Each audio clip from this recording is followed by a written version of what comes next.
Fukushima, Japan, an island nation slightly smaller than California and are scarce of resources, consumes a quarter of all energy the United States consumed each year. Yet Japan's own energy supply still comes from imported natural gases and coal to support such a demand.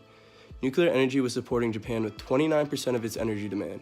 The Fukushima accident had fundamentally shaken Japan from using nuclear energy in the future, and now Japan needs alternative options. Fukushima's nuclear meltdown prompted Japan to shut down a majority of their nuclear reactors, which was responsible for generating 1/3 of the nation's electricity supply. Although the Japanese public's opinions on nuclear power had soared, Japan had decided to restart their nuclear power plants. By 2015, Japan announced they would aim their nuclear energy use to produce 20 to 22% of Japan's electricity by 2030. Fortunately, sustainable energy comes in many forms, such as geothermal, wind, and solar, which are articulated in Japan's 2030 energy plan. Wind energy has been the most promising proposal. While capacities of only 3.2 gigawatts installed for 2015, the capacity is increasing by 8.4% each year, and is expected to reach over 1,800 gigawatts by 2030 from floating wind farms.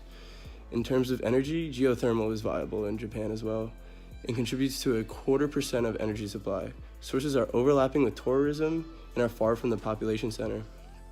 Second to wind is solar energy. With more efficient solar panels in place, there are currently 42.7 gigawatt capacities in place and are increasing by 5% each year. By 2030, 23% of Japan's energy supply will be renewable. Eventually, to maintain a stable energy infrastructure and lessen reliance on imported energy, it is crucial that Japan utilizes a combination of natural gas, coal, and renewables.